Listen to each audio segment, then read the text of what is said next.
Alright, let's do this. First one. Am I the for charging my friends rent than keeping the money for myself? Interesting title. Okay, this will be my first year in college. When I got accepted, the first person I told was my uncle. We're very close because he took care of me when I was little because of my parents' crazy work schedules.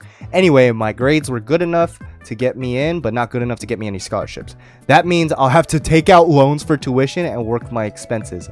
I don't like where this is going so far. When my uncle found out, he said I should just concentrate on school instead of working, but my dad, his brother, said that money is tight right now, so my parents can't help me out as much as they want to. My uncle has investment properties all over the place, so he said it's not a big deal for him to buy another one near my campus, which he did. Then he had contractors renovate the house, so emerging in there is brand new. He even had them install a bay window. I have no idea what a bay window is. In the master bedroom just for me, and I got to pick out everything else like the carpet and counters. He told me he wants me to concentrate on school and not work. Instead, I can be his landlady and rent out the other 3 bedrooms and keep the money to fund my expenses. I have a group of friends who are attending the same school, so I made a deal with them. Studio apartments are going between $900 to $1,500, not including utilities, around the campus, with the expensive ones being closer. My uncle's house is 1 street over from campus, so I can literally walk to class every day. I'm charging my friends $700 per room, or if they double up, $350 per person per month and split utilities evenly. They all jumped at the offer, and no one asked any questions until recently, when one of them asked me how much the overall rent was. I was honest and told them about my uncle and our deal. That blew up in my face because now every one of my friends are calling me greedy for charging them rent and then pocketing the money. We're all in a huge fight, and then they all want to either pay nothing or throw a couple hundred in for utilities. I cried to my uncle, but he said that now that I'm an adult, I need to make my own adult decisions. He'll stand by my decision. I don't want to lose my friends, but I don't want to disappoint my family with bad grades either. I thought I was being fair with rent, but literally all my friends are calling me greedy as hell. Am I the Alright, so thoughts. What are your guys' thoughts on it? We'll read the update afterwards, but what are your guys' thoughts? You don't think she's...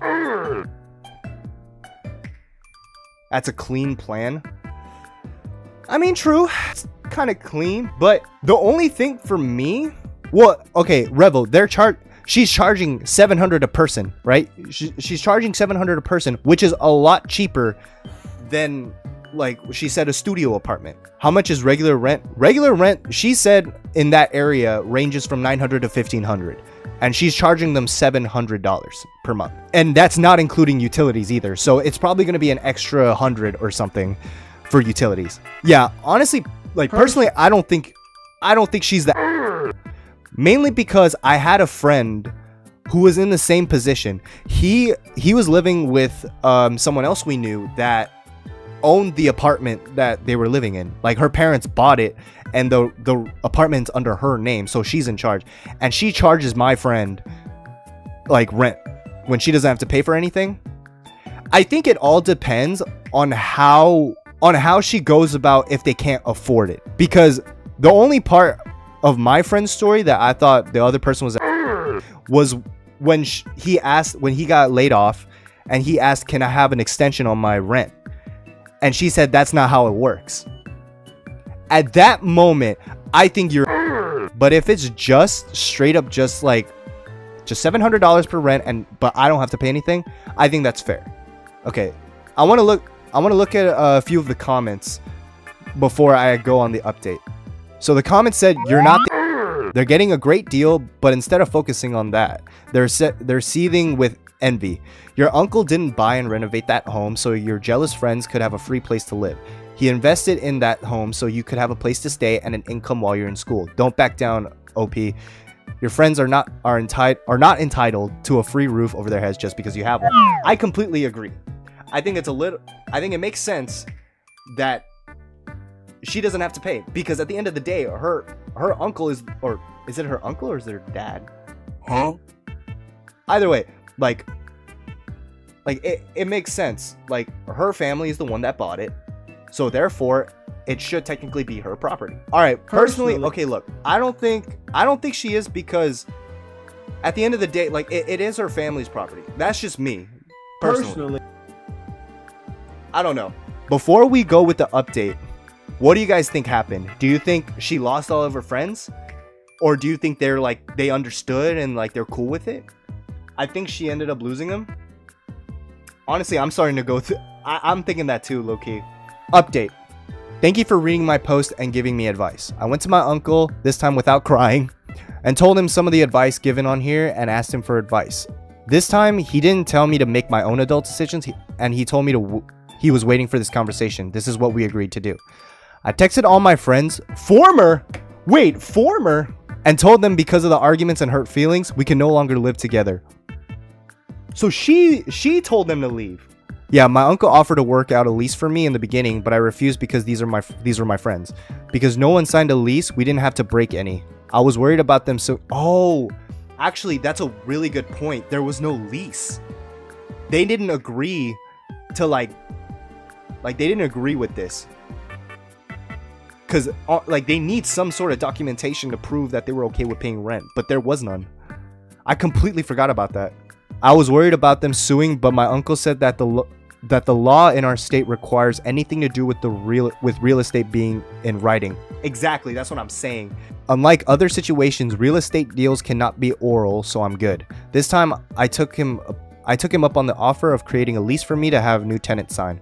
We spent the morning researching rent prices and making ads. My friends and I made the agreement at the beginning of summer. Now that there's only a couple weeks left until school starts, we found almost nothing within 3 miles of campus. There were some options further out, but nothing was cheaper than $1,200 for a shared room, and that was in an old house with window AC units and 5 miles from campus. When the house was being renovated, my uncle had central air and heating installed. We came to a rent price of $1,300 and placed ads in several places, including Facebook. Within an hour, I got dozen messages. It's 4 p.m. now, and I literally have over 100 messages.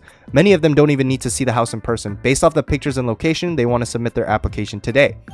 Some even offered to send me the deposit, and one person said her dad will pay me the full semester amount today. My uncle gave me some advice that was exactly what you guys said. Never mix money with friends or I might lose both, and never tell anybody of my business. He told me not to lie, just keep quiet. Thanks again, and have a great weekend, you wonderful people.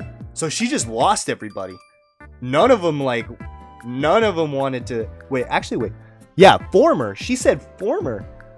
So that means no one wanted to be... Like, none of those people wanted to stay friends. It's a huge dub in a sense of, like, she got what she wanted, which is a place to live, and she doesn't have to worry about money. Like, that's true. Like, she got those problems solved, but she lost something. It came with a price. She lost her friends, man. She lost her friends. Did you do it? Yes. What did it cost? Friends. Happy ending? I don't know if I would consider that a happy ending, but not a bad ending. All right, let's see another one.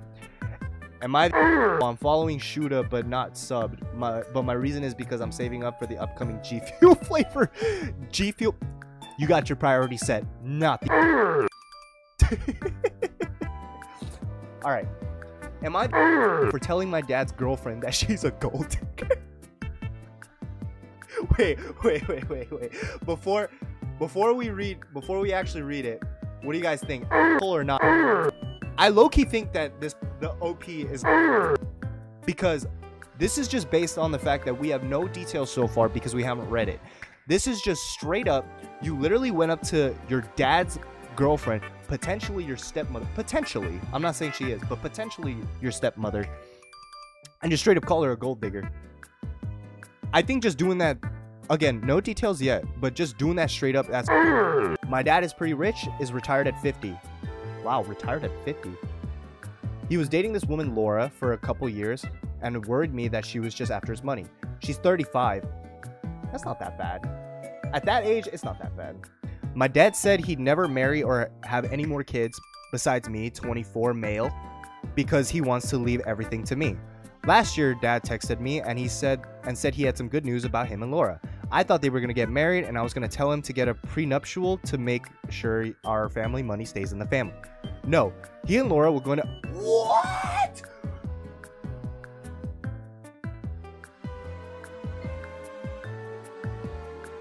Oh, dude, the one thing he was afraid of happening, it happened. It happened. I told my dad he was gross for having a kid at 50, and now he's on the hook financially. He said he was thrilled to become a dad again. I told Laura she was disgusting for tricking my dad into becoming a dad, and she's not getting any of his money when he dies. My dad has like 5 million in life insurance policies. Wow. She said she was insulted by what I said, and I said I call out gold diggers when I see them. Of course, ever since my brother was born, she keeps asking him to change his will. I told my dad she should get a job and not try to live off of him. My dad is worth more than his life insurance. I have a trust and get money every month, and now I'm worried that Laura might expect one too. What if my dad dies and leaves everything to her, and then she dies and leaves everything to her family? That means my family's money and property goes to a gold digger. Laura hasn't had a real job and she's pushing 40. That's sus. I'm trying to protect my family's legacy. This isn't about money. My dad gives me money every month. If it's not about money, why did you say that?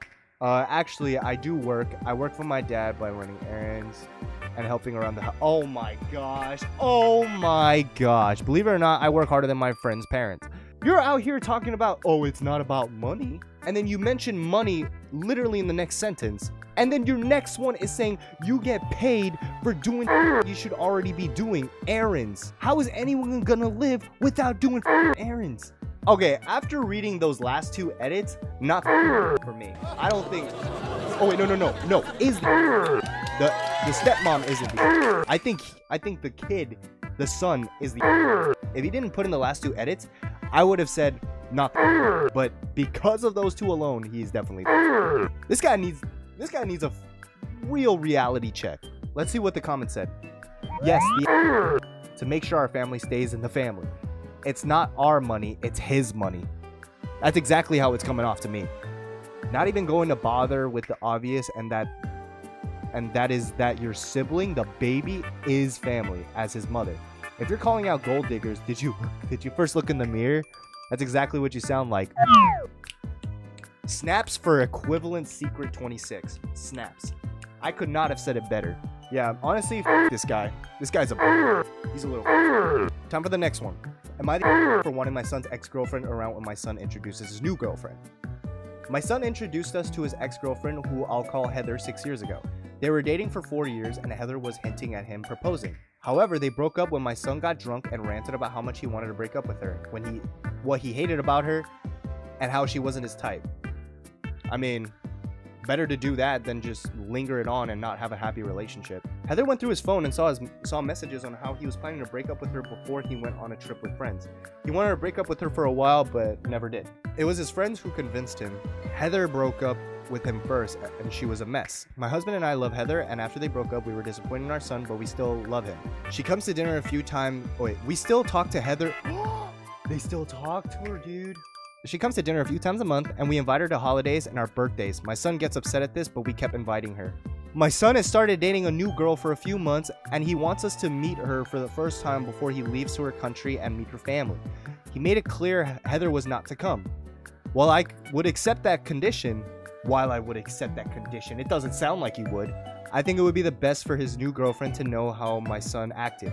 I told my husband and he blew up on me, saying it wasn't appropriate. No one wants to meet an ex, and if we focus on his past, he's never going to get a relationship or give him room to change. However, his girlfriend is going to meet Heather sometime soon anyways. We invite her to every gathering. Heather also wants to meet my son's girlfriend. Of course she does. Of course she does. She didn't want to break up with him. My husband told our son and he canceled the meeting. So am I the his girlfriend has the right to know. Heather and the mom, man. Both of them. Honestly, what a bunch of dude, I'm imagining myself in that position. Never. Absolutely not. As soon as they split, never should have been involved. Never. I will say I'm very proud of the dad for actually supporting his son. It is a little weird that he's okay with Heather being over. I find that a little weird, but he owned up. He said he told his wife that's to do, and he told his son, giving him a warning of what was going to happen so he didn't have to experience it. Dude, I'm imagining myself in that position because low-key, like I felt the same way when I was in my last relationship. I wanted to get out. But it was my first relationship. I was kind of too afraid to leave. If my parents invited her over to our place for gatherings, I wouldn't be home. I don't give a f. I wouldn't come home. Plus, is that really like the son's fault? That kind of happens when you get drunk. Shit happens. That's what I'm saying. And you know the saying, a drunk heart or a drunk mind speaks an honest heart. Like, when you're drunk, you say things, but you don't say anything. You don't really say anything false. You just exaggerate stuff, like at worst. Correct. And so for him to actually mention this to her, he has to have been thinking about this for a long time. I don't think there was an update because she took it down. So